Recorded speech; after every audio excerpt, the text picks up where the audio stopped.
Hi, my name is Father Jim Forson, and I'd like to share with you a reflection on the gospel of this sixth Sunday of Easter time. Do you ever want people to just obey you?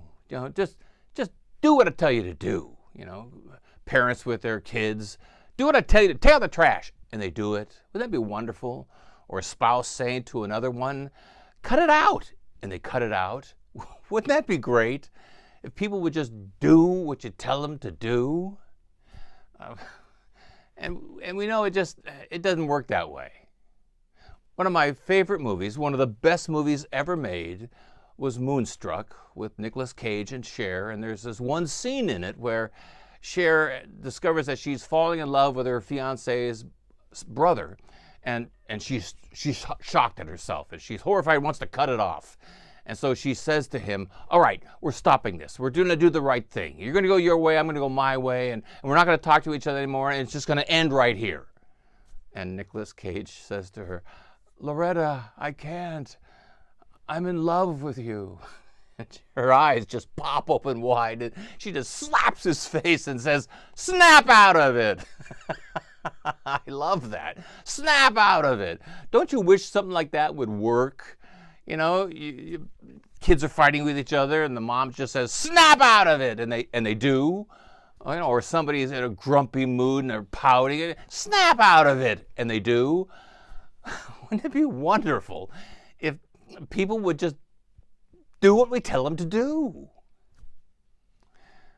I wonder if Jesus ever had that moment.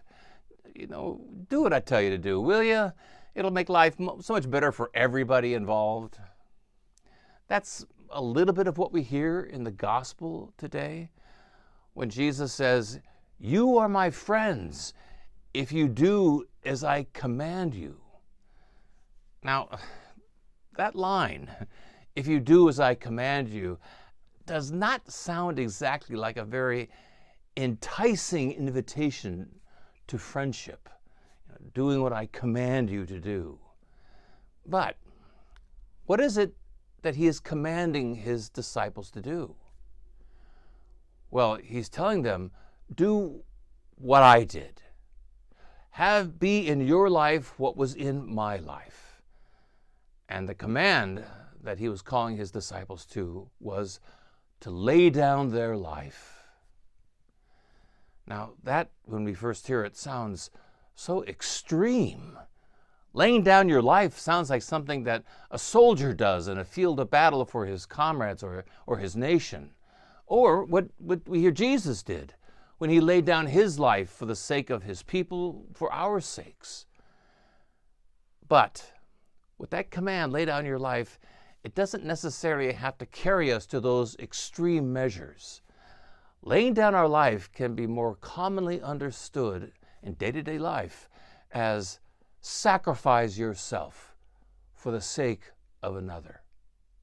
Sacrifice yourself for someone whom you know, or perhaps someone you don't even know. That's what laying down your life means.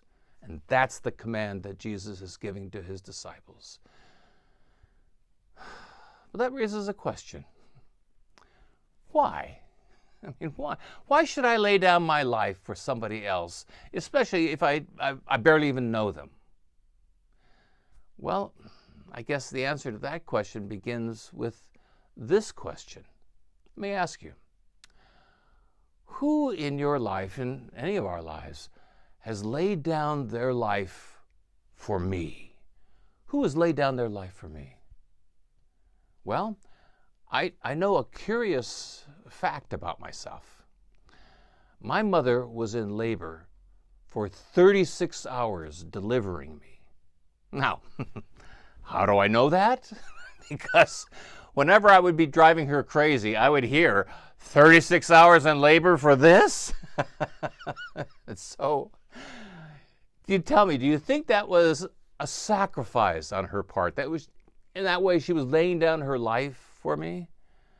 Well, every mother who's given birth knows the immediate answer, and that is, you bet.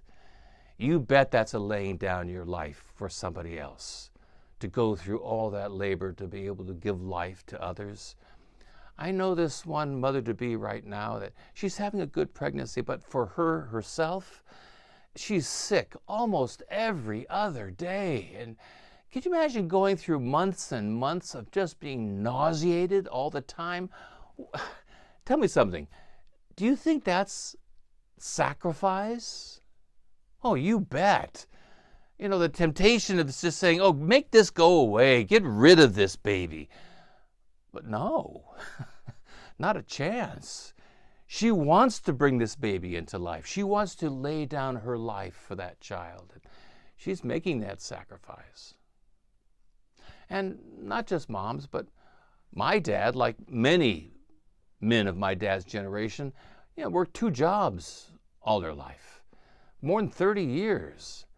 Tell me, do you think that's a sacrifice for the sake of others? And other people who have sacrificed for us, for me, I think of all the teachers I've had and the coaches I've had. And some doctors and nurses, a couple of whom saved my life. Did they lay down their lives, sacrifice for me? Yes, they did. And not just the ones I've known, but also people I don't even know.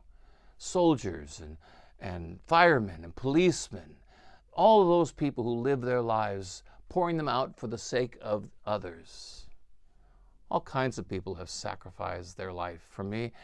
Who am I to not lay down my life for someone else? But how? How do I do that? Where do I get the strength to do that and the desire? Well, I ask you another question.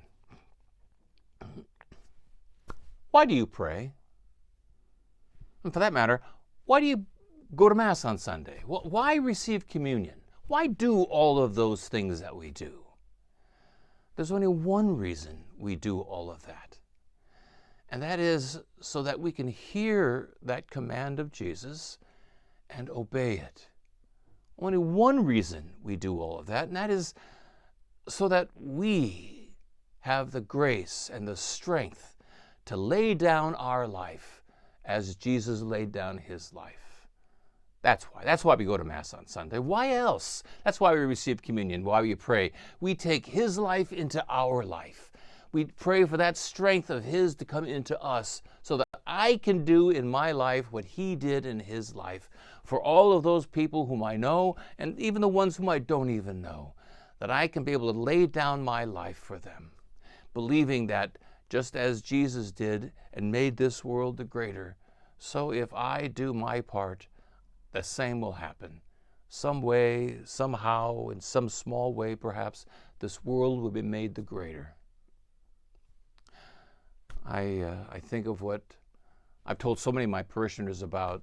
One of our priests here in the parish, Father Tim, he has a great statement where someone asked him once, when did you decide to be a priest? And his answer was, this morning when I woke up, which is a great answer because any vow has to be renewed every day. When did you decide to be married? This morning when I woke up. When did you decide to love your kids? This morning when I woke up. Every vow worth making needs to be renewed every single day. So we wake up this morning and pray for the grace of Christ to come into me so that I can be able to make that sacrifice for those whom I know and those whom I do not, for the grace to lay down my life as Christ laid down his.